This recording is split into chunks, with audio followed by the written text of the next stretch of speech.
Hello hi welcome to whistle.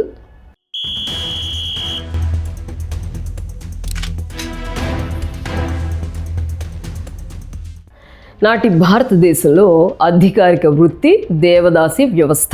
దేవుడు ధర్మం పేరుతో ముక్కుపచ్చలారని పసిపిల్లలను దేవదాసీలుగా మార్చిన వైనం.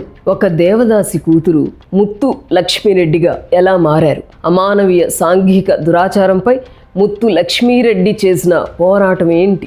ప్రపంచ ప్రఖ్యాత అడయార్ క్యాన్సర్ ఇన్స్టిట్యూట్ వ్యవస్థాపకురాలు డాక్టర్ ముత్తు లక్ష్మీరెడ్డి అని మీకు తెలుసా?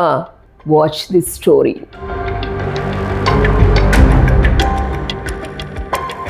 నాటి బ్రిటిష్ పాలనలో 1934 బొంబాయి దేవదాసి రక్షణ చట్టం ప్రకారం దేవదాసి ఆచారం ఉమ్మడి మహారాష్ట్రలో నిషేధించబడింది. 1947 ఆగస్టు 8 మద్రాస్ అసెంబ్లీలో సభ్యులు ఓపి రామస్వామి, ముత్తు లక్ష్మీరెడ్డి దేవదాసి నిర్మూలన చట్టం కోసం ఒక తీర్మానం ప్రవేశపెట్టారు. సభలో గందరగోళం ప్రారంభమైంది. సత్యమూర్తి అయ్యర్, శ్రీనివాస్ అయ్యర్, గోవింద రాఘవ అయ్యర్, శేషగిరి అయ్యర్ల టీం ఇది సనాతన ధర్మానికి విరుద్ధం, మత శాస్త్రాలకు వ్యతిరేకమంటూ ఆందోళన చేశారు. రెండు పక్షాల ఆందోళనలో రాజాజీ మౌనం వహించాడు.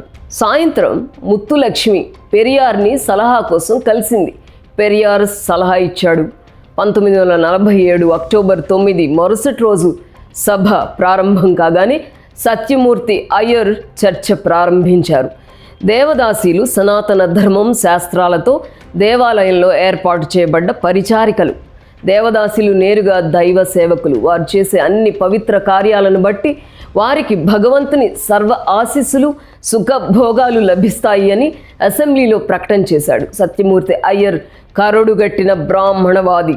అనేక శాస్త్ర నియమాలతో సుదీర్ఘంగా సాగిన సత్యమూర్తి అయ్యర్ ప్రసంగం అనంతరం లేచిన ముత్తులక్ష్మి అమ్మ లేచి ఇలా అంది: అయ్యర్ చెప్పిన శాస్త్ర విషయాలతో ఏకీభవిస్తున్నాను, కానీ ఇన్ని వందల సంవత్సరాల నుండి మేము చేసిన సేవలకు మాకు దక్కిన శుభాశీస్సులు మాకిక చాలు.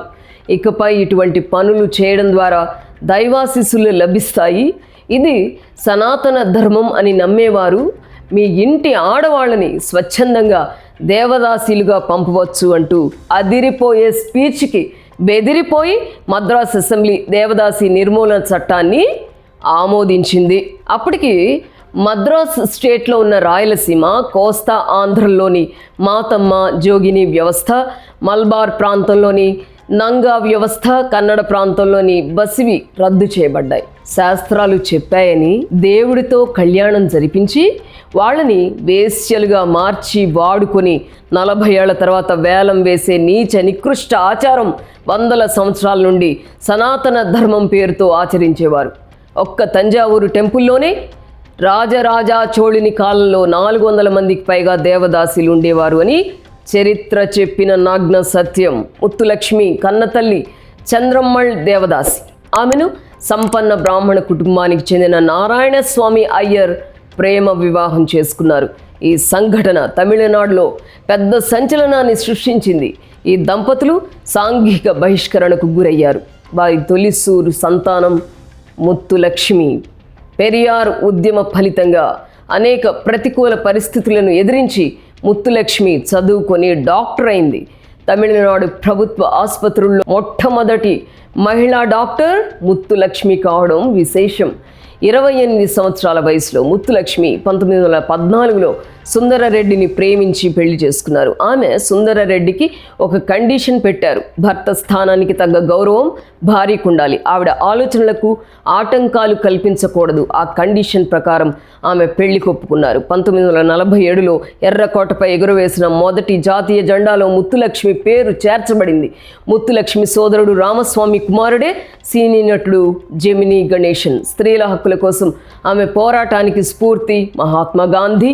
అనిబిసెంట్ అని ఆమె ప్రకటించారు. అఖిల భారత మహిళా సదస్సుకు ఆమె అధ్యక్షురాలిగా వ్యవహరించారు. వ్యభిచార గృహాల అణిచివేత, మహిళలు, పిల్లల అనైతిక అక్రమ రవాణా నిరోధానికి అసెంబ్లీలో బిల్లును ఆమోదించగలిగారు.